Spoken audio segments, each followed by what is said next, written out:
predecessor ni Yingluck Shinawatra matapos niya makuha ang suporta ng mayorya ng Thai Parliament. Ang 44 na taong gulang na si Yingluck ay isang magandang businesswoman at ang pinakabatang kapatid ng dating leader ng Thailand, ang pinatalsik na si Thaksin Shinawatra. So, okay lang. Si Thaksin kasi, ano yan eh, na people pa, na politika yan. Pero, kumbaga, mahal na mahal siya ng mga taga-Thailand. Oh. So, yung kapatid na lang niya. Eto, kita mo nakakuha pa ng boto. Kauna-unahang babae. Grabe, no? Eh, akala ko yung pinapanood ko kagabing Big Thing, siya yun eh. Ay! At ito, parang ano yan. Ako, Yan yung hari. yan ang kanilang... Mahal na mahal nila yan. Mahal na mahal nila yan. Bawal Pero ano hindi mas yan. matanda. O, tsaka hindi mo basta-basta makikita yan, Hindi, diba? hindi. Hindi siya lumalaki. Ako, okay na tignan si dating Pangulong Fidel Ramos eh. Di ba, pag nandun Parang kasi, ganun lang. kahit saan lugar ka sa Bangkok, andun yung litrato ng hari na talagang sinasamba nila yan. Kasama sa briefing yung pag nagtutour kayo, bawal magsabi kahit pabiro ng kahit anong negatibo tungkol Doon sa hari. Alright, United Kingdom naman tayo. Nagpapatuloy pa rin po ang nangyayaring kaguluhan sa London kung saan daan-daang kabataang rioters ang nakibagbakbakan sa mga pulis. Sinunog nila ang ilang gusali at pinagnakawan pa ang ilang tindahan doon. Patuloy naman ang pag-apula sa apoy ng mga bumbero. Pinagbabato rin ng mga kabataan ng mga pulis gamit ang mga basurahan, supermarket carts at iba pa. Nasa 160 na po na ang inaresto ng mga pulis. Mula na mag-umpisa ang London riots dahil sa sadyang pagpatay umano ng mga pulis sa isang lalaki.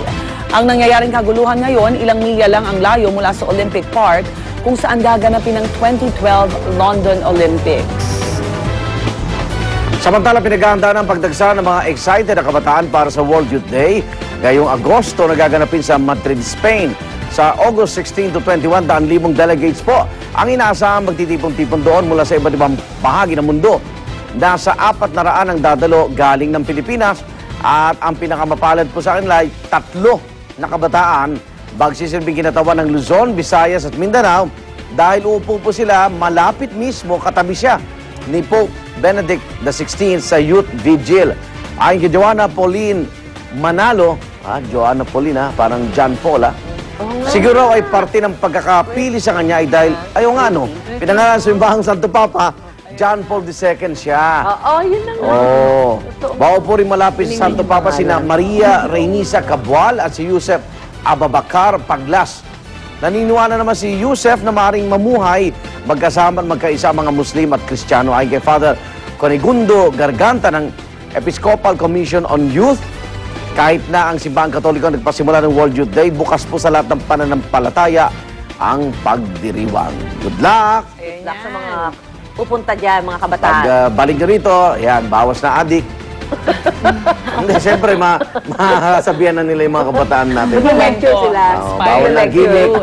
Maging malapit sa Panginoon. Samantala, pangatlong solar-powered car sa Pilipinas, isinapubliko na. Ito ang Sikat 2 na sumunod sa Sinag at Sikat 1 ng mga sasakyang gumagamit lamang ng sinag ng araw upang mapaandar. Sa loob ng 6 na buwan, binuo ito ng mga mag-aaral mula sa De La Salle University. Balak muli itong isali sa World Solar Challenge na gaganapin sa Australia sa Oktubre kung saan dati nang umabot sa ika-12 pwesto ang Sinag Solar Car. At mas improved version daw ang Sikat 2 na mas magaan at mas may bilis na top speed na umaabot sa 110 kilometers per hour. Sikat yata. May sikat. May sikat. Yes. Galing sa araw. Nice one, guys. Para siya, para siya butanding, Oo nga, no? Pero talagang pang isang tao lang, di pwede pang pamilya. Eventually, sana pwede na. Mga invento sila. Oo. Pero kung sa... Naku, magagata MMDA dyan, sa akong buong kalye. Kasang bagal pa. Dapat Uy, mabilis ito. 110 kilometers per hour. Kaya niya? Kaya niya. isa lang. Paano unahan dyan ang habagat? Grabe. Nakaano na siya. May reserve energy na siya. Okay, narito na yung panahon. Si Love, kasama natin. Love!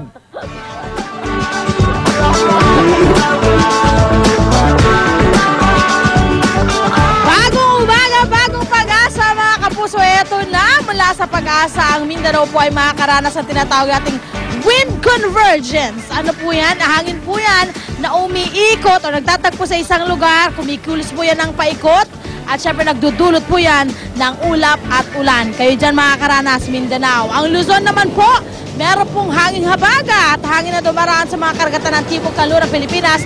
Madalas naman po yan ay warm and moist kasali po dyan ang Metro Manila sa makakaranas ng habagat. Kaya magkakaroon po ng bahagya hanggang sa kumisan ay maulap na kalangitan na may mga pulo-pulong pag-ulan, pagkidlat at pagkulog. Ang ating pong sunrise, 5:41 ng umaga at ang ating pong sunset ay 6:22 ng hapon.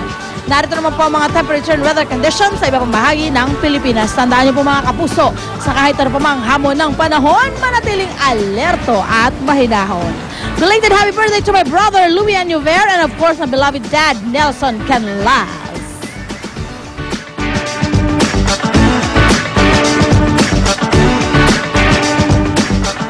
Kaya para sa mga samang pagbabalita at masayang morning gimmick, tambay lang kayo dito sa Unang Hirit!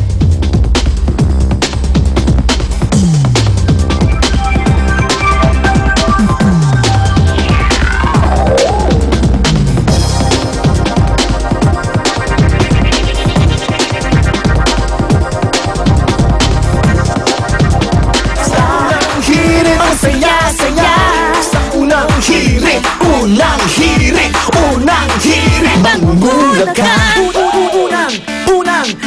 Masarap ang gising tuwing umaga sa Unang Hirit. Kasama ang CDO Ulam Burger, 14 pesos lang. Can afford mong mag-beef.